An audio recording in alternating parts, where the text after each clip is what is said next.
கோவாக்சின் தடுப்பூசி செலுத்திக் கொண்டவர்களுக்கு பக்க விளைவுகள் ஏற்படுவதாக பனாரஸ் இந்து பல்கலைக்கழகம் தெரிவித்திருந்த நிலையில் ஐசிஎம்ஆர் தற்போது விளக்கம் அளித்துள்ளது. பனாரஸ் இந்து பல்கலைக்கழகம் நடத்திய ஆய்வில் முறையான தரவுகள் எடுத்துக் கொள்ளப்படவில்லை என்று ஐசிஎம்ஆர் தரப்பில் விளக்கமானது அளிக்கப்பட்டுள்ளது. அதனை அண்மை செய்தியாக பார்க்கிறோம். பனாரஸ் இந்து பல்கலைக்கழகம் நடத்திய ஆய்விற்கும் இந்திய மருத்துவ ஆராய்ச்சி கழகத்திற்கும் தொடர்பில்லை என்று ஐசிஎம்ஆர் தரப்பில் விளக்கமானது அளிக்கப்பட்டுள்ளது. அதனை அண்மை செய்தியாக பார்க்கிறோம். பனாரஸ் இந்து பல்கலைக்கழகம் முறையான ஆய்வை நடத்தவில்லை என்று இந்திய மருத்துவ ஆராய்ச்சிக் கழகம் விளக்கமளித்துள்ளது. அதனை அண்மை செய்தியாக பார்த்துக் கொண்டிருக்கிறோம்.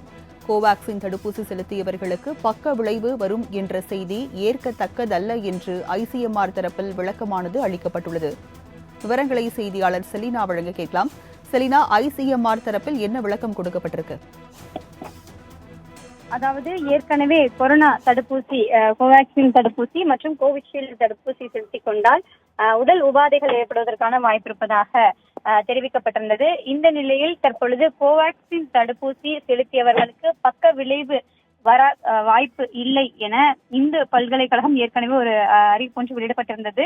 அதனுக்காக தற்பொழுது ஐசிஎம்ஆர் ஒரு அறிவிப்பு ஒன்று வெளியிடப்பட்டிருக்கிறது. அந்த அறிவிப்பில் கோவாக்சின் தடுப்பூசி செலுத்திக் கொண்டவர்களுக்கு பக்க விளைவுகள் ஏற்படுவதாக சமீபத்தில் வெளிவந்த செய்தி என்பது வெளியிடப்பட்டிருந்தது. அந்த அறிவிப்பு குறித்து தற்பொழுது செய்தி அறிக்கை என்பது இந்திய மருத்துவ ஆராய்ச்சி கழகம் வெளியிட்டிருக்கிறது. இது தொடர்பாக ஐசிஎம்ஆர் அமைப்பின் இயக்குனர் ராஜீவ் இந்த அறிக்கையில் கூறுவது என்னவென்றால், ஏற்கனவே பக்க விளைவு ஏற்படக்கூடும் என்று தெரிவிக்கப்பட்டிருந்தது பொய் எனவும், தொடர்ச்சியாக இது தொடர்பாக ஆய்வுகள் என்பது மேற்கொள்ளப்பட்டு வந்ததாகவும், கோவாக்சின் தடுப்பூசி செலுத்துவதற்காகவே பலகட்ட ஆய்வுகள் மேற்கொண்ட பிறகுதான் இந்த கோவாக்சின் தடுப்பூசி என்பது செலுத்தப்பட்டதாகவும், உடல்நிலை குறித்தான தவறான தகவல்களை, இது போன்ற தகவல்களை வெளியிடக்கூடாது என்றும் ஏற்கனவே தெரிவிக்கப்பட்டிருக்கிறது. இந்த நிலையில் பொதுமக்களுக்கு தடுப்பூசி செலுத்திக் கொண்டவர்களுக்கு எந்த பாதிப்பும் ஏற்படாது என்று அந்த ஆய்வின் முடிவில் தெரிவிக்கப்பட்டிருப்பதாகவும், அதே போல கோவாக்சின் தடுப்பூசி செலுத்திக் கொண்டு ஓராண்டுகளுக்கு பின்னர் அவர்களின் உடல்நிலை குறித்தான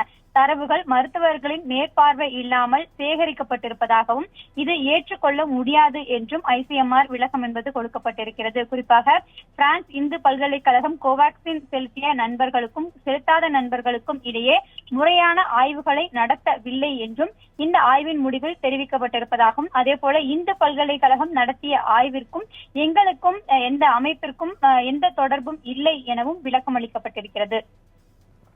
கோவாக்சின் தடுப்பூசி சர்ச்சை தொடர்பாக ஐசிஎம்ஆர் விளக்கம் அளித்துள்ளது. விவரங்களை வழங்கியதற்கு நன்றி செலினா.